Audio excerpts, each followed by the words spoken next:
let's make Wolfie, our VS chassis open class car, faster.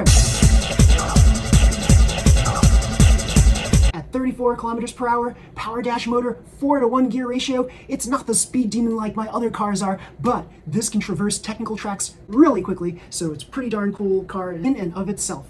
So yes, what I did recently was, today as a matter of fact, I removed the wings on the back of the car. Normally, you'll see all of my other VS open class cars having no wings, and I decided, hey, let's just try to make this a little more race-worthy by removing those wings. That reduces a little more than 1 gram of weight. On the rear, there's typically wings on the chassis, so I removed the wings. You want to remove just enough right here and right here, right here and right here, without disturbing the notches that are part of the battery latch. So this battery latch here, you need to be able to still hook it onto the sides here like this, and that keeps everything in place. You can also remove the little notch that's right here. That is the cowl clip. So if you remove this part and this part, you also remove a tiny smidge of weight. It's not that much, but it's enough. And also, I decided to also shave down the carbon plate a little bit so that it will never scrape against the side walls of the track.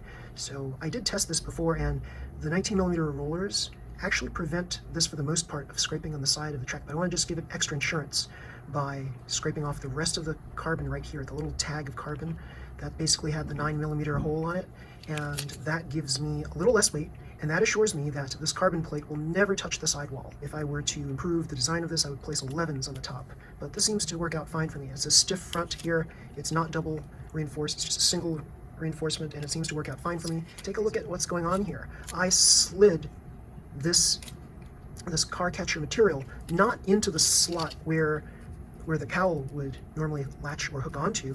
I slid it between, as you see here, the chassis and the carbon plate. I bolted this down and I slid that car catcher material right through, and then I bolted it in place with screws and lock nuts, just like this. And then I attached, as you see here, the cowl onto the car catcher material using 2 points of contact. You always should use at least 2 points of contact, especially in a straight line. So yeah, I could even reinforce it more with a 3rd point of contact, but I think 2 is enough in this case. So here, I wanted to use this hard shell cowl, so I basically rearranged how this Wolf sits inside the cockpit. So I decided to basically glue a carbon plate right here, along with angled carbon plates. These are angled carbon plates which allow the dampers to be directed in an almost vertical position. If I didn't have these would be in an angled position like so. And it's better to have your weights at a vertical position than an angled rearward position like so. So either have the weights like this or maybe slightly like that, and that'll actually be better than having them angled rearwards. So yes, pretty cool, pretty cool. So yes, this is in effect like a guillotine body damper right here, and it is very, if you take a look at what's happening here, it will land flat pretty much. There you go. I could also add additional weights in the rear if I wanted additional balance right here. If I wanted to put a little bit of weight here and here, I've got these 2 front weights right here. They don't move very much, as you see here, because there's not a lot of travel on here.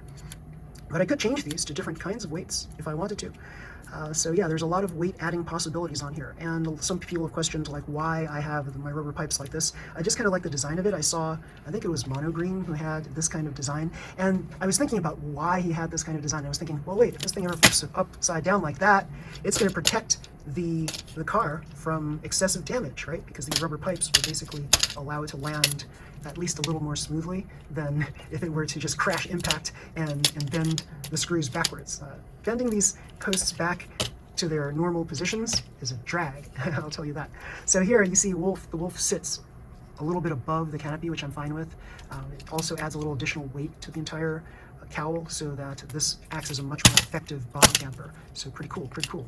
I also decided to remove a little bit of metal hardware here and there in the rear. I decided to shave off the 9mm holes on the carbons on the rear. I also decided to replace the stainless steel screws with cap screws. Yes, pretty darn cool. And looking at the design of this car, it's pretty sweet, and you're gonna see how it performs on my track with 1.61 volt batteries. Let's check it out.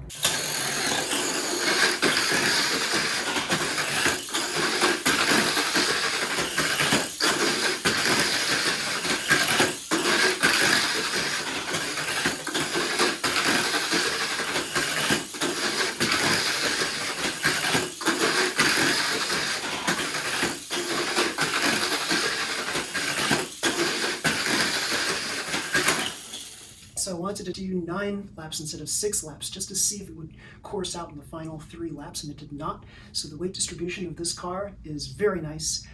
So yeah, at 106 grams, it's now a very race-worthy car with the additions and subtractions here and there. It becomes even more race-worthy than it was before.